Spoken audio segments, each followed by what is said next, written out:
I'm going to show you how McDonald's builds a Big Mac sandwich. It starts here with a lightly toasted bun, and then a pure beef hamburger, sizzling hot,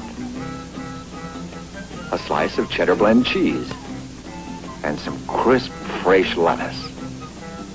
Then, our own secret sauce.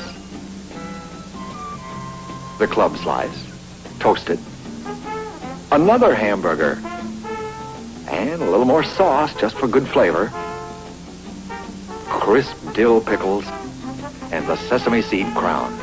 This is the sandwich, McDonald's new Big Mac sandwich, for the bigger than average appetite. McDonald's is your kind of place.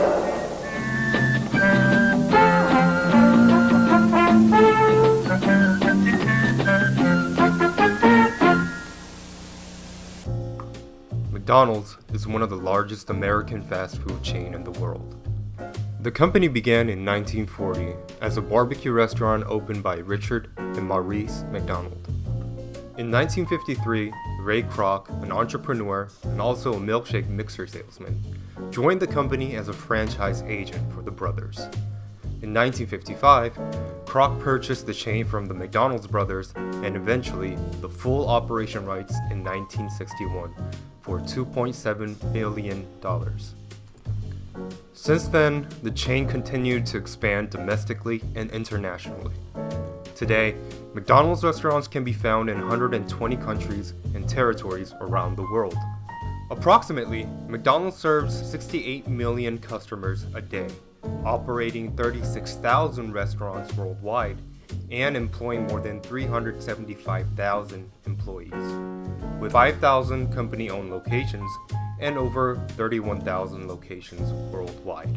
However, to cater the consumer market that is widely diverse, a multinational corporation such as McDonald's had to not only understand the different taste preferences people had around the world, but also the cultural customs.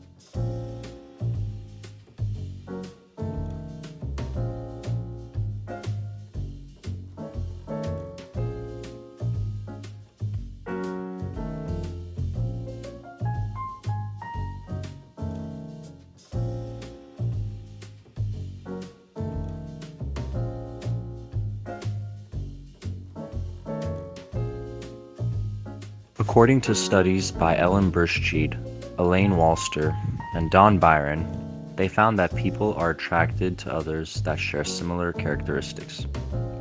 For McDonald's in the United States, we can see that almost every location has similar architectural design. Having traveled outside of the country, you can see the same design applied to some of their locations. But for a few of the high-traffic locations, you can see a noticeable difference in architecture.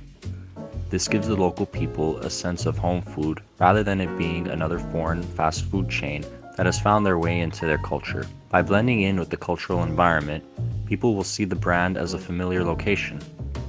This gives people more of an incentive to support their brand because it does not come off as a foreign company trying to gain profit off of them. People feel like that they are going into just another local business in their community. For social identity theory, Henry Teifel believed that knowing that you belong or are welcomed in a group allows for efficient communicative practices in a social environment. There are three views, such as categorization, identification, and comparison. McDonald's tends to the youth by making Happy Meals and desserts.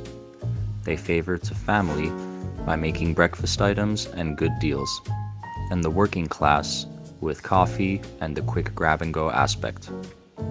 For identification, McDonald's advertisements for each country varies based on the location, market, society, and culture. And for the comparison view, there are rivalries between Burger King and other fast food chains that McDonald's has to constantly compete with. James Carey believed that communication as a culture has two views, transmission and ritual. McDonald's uses the transmission view by marketing themselves as appropriate for the culture to be initially accepted and gaining control of the market demand. They're also closing the cultural proximity gap with their market research and development team. As for the ritual view, the consumers voice their approval for the brand by accepting them and modifying it to their specific taste or culture. For example, we can see Japan modifying their menu according to their festivals and seasonal changes. McDonald's is aware of the specific needs of their market and allow for modification to earn their trust and appreciation for a culturally aware brand. Why do we think our topic is important for communication scholars? It's because McDonald's has been one of the most successful brands that has an efficient communicative method that has brought them to almost every corner in the world and is continuing to grow. As communication scholars, we think it is important to identify and define their communicative approaches in adapting culture, whether you are an aspiring entrepreneur or seeking to decipher the existing approach that brands such as McDonald's is already thriving from.